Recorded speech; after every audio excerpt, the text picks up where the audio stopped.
Breakfast ಬಳಿಕ DK ಆಪ್ತರು ತಾಳ್ಮೆ ಜಪ ಮಾಡ್ತಿದ್ದಾರೆ. ತಾಳ್ಮೆ ಅಂದ್ರೆ ದುರ್ಬಲತೆ ಅಲ್ಲ, ಅದು ಆಂತರಿಕ ಶಕ್ತಿ. ತಾಳ್ಮೆ ಕುರಿತು ಶಾಸಕ ಶಿವಗಂಗಾ ಬಸವರಾಜ್ ಸ್ಟೇಟಸ್ ಹಾಕಿರೋದು.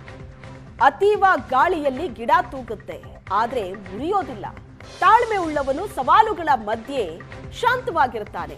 ತಾಳ್ಮೆ ಇಲ್ಲದೆ ಸಾಧನೆ ಮಾಡೋದಕ್ಕಾಗಲ್ಲ ಅಂತ ಶಿವಗಂಗಾ ಬಸವರಾಜ್ ಹೇಳಿರೋದು.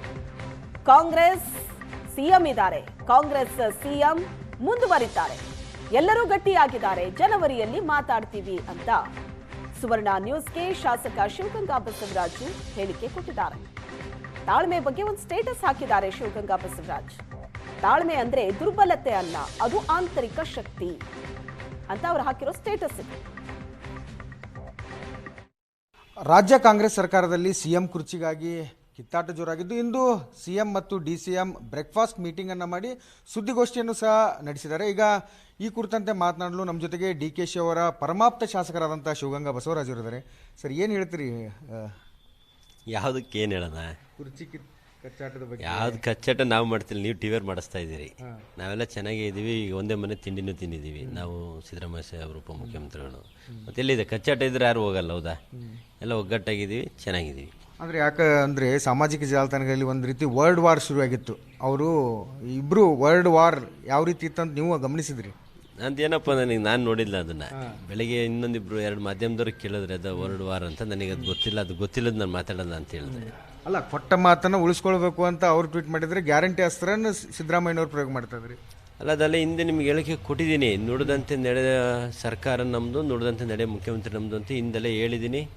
ಮತ್ತೆ ಯಾಕಂದ್ರೆ ರಿಪೀಟು. ಆಮೇಲೆ ನಾವು ನುಡ್ದಂತೆ ನಡೆದಿದ್ದೀವಿ, 5 ಗ್ಯಾರಂಟಿಗಳು ಕೊಡ್ತಿದ್ದೀವಿ. ಆ ವಿಷಯವಾಗಿ ಚರ್ಚೆ ನಡೆದಿತ್ತು ಹಿಂದೆ ಮಾಧ್ಯಮದಲ್ಲಿ. ಅದ್ರ ಪ್ರಕಾರ ನಡೆದಿದ್ದೀವಿ ಅಂತ ಹೇಳಿದ್ದೀನಲ್ಲ, ನಡೆದಿದ್ದೀವಿ, ನುಡ್ದಂತೆ ನಡೆದಿದ್ದೀವಿ.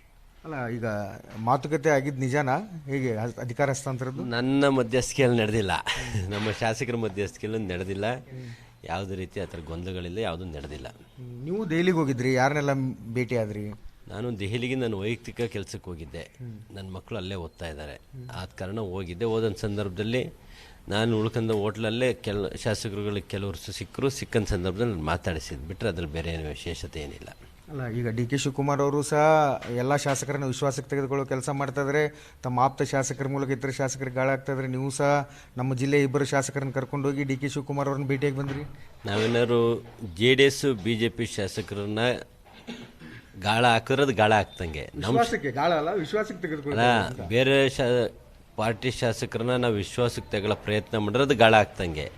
ನಮ್ಮ ಶಾಸಕರನ್ನ ವಿಶ್ವಾಸಕ್ಕೆ ತಗೊಳ್ಳೋದು, ವಿಶ್ವಾಸ ತೆಗಿದ್ದೀವಿ. ಆ ವಿಶ್ವಾಸಕ್ಕೆ ಏನು ಕೊರತೆನೂ ಆಗಿಲ್ಲ. ನಾವೆಲ್ಲ 140 ಜನ ಒಟ್ಟಿಗೆ ಇದ್ದೀವಿ, ಎಲ್ಲ ಒಂದೇ ಜೊತೆಗಿದ್ದೀವಿ. ಬಂಡೆ ಗಟ್ಟಿಯಾಗಿದ್ದಾರೆ ಅಂತೀರಿ? ಎಲ್ಲರೂ ಗಟ್ಟಿಯಾಗಿದ್ದೀವಿ. ಹೆಂಗೆ ಸರ್, ಮತ್ತೀಗ ಯಾವಾಗ ನಿಮ್ಮ ಆಸೆ ಈಡೇರೋದು? ಯಾವಾಗ? ನನ್ನ ಆಸೆ MLA ಆಗೋದಿತ್ತು, ಈಡೇರಿದ್ದಾನೆ. ಅಲ್ಲ, ಡಿ ಕೆ ಶಿ ಅವರು CM ಆಗಬೇಕು ಅನ್ನೋದೊಂದು ಆಸೆ. ಈಗ ಕುರ್ಚಿ ಕಾಲಿಲ್ದಾಗ ಅದು ಮಾತಾಡೋದು ಅಸಮಂಜಸ. ಕುರ್ಚಿ ಕಾಲಿದಾಗ ಮಾತಾಡ್ತೀನಿ ಅಂತ ತುಂಬ ಸರಿ ಹೇಳಿದ್ದೀನಿ, ನಿಮ್ಮ ಮೀಡಿಯಾಕ್ಕೂ ಬಂದು ಹೇಳಿದ್ದೀನಿ. ಅದು ಕುರ್ಚಿ ಕಾಲಿದಾಗ ಮಾತಾಡೋಣ. ಈಗ ಕುರ್ಚಿ ಖಾಲಿ ಇಲ್ಲ. ನಮ್ಮ ಕಾಂಗ್ರೆಸ್ ಮುಖ್ಯಮಂತ್ರಿ ಇದ್ದರೆ ಕಾಂಗ್ರೆಸ್ ಮುಖ್ಯಮಂತ್ರಿ ಮುಂದುವರಿತಾರೆ. ಇದಿಷ್ಟು ಶಿವಗಂಗಾ ಬಸವರಾಜರು ಹೇಳುವಂಥ ಮಾತು. ಕ್ಯಾಮ್ರಾಮನ್ ಕಿರಣ್ ಜೊತೆ ಮಹಾಂತೇಶ್ ಕುರ್ಬೇಟ್, ಏಷ್ಯಾನೆಟ್ ಸುವರ್ಣ ನ್ಯೂಸ್, ದಾವಣಗೆರೆ.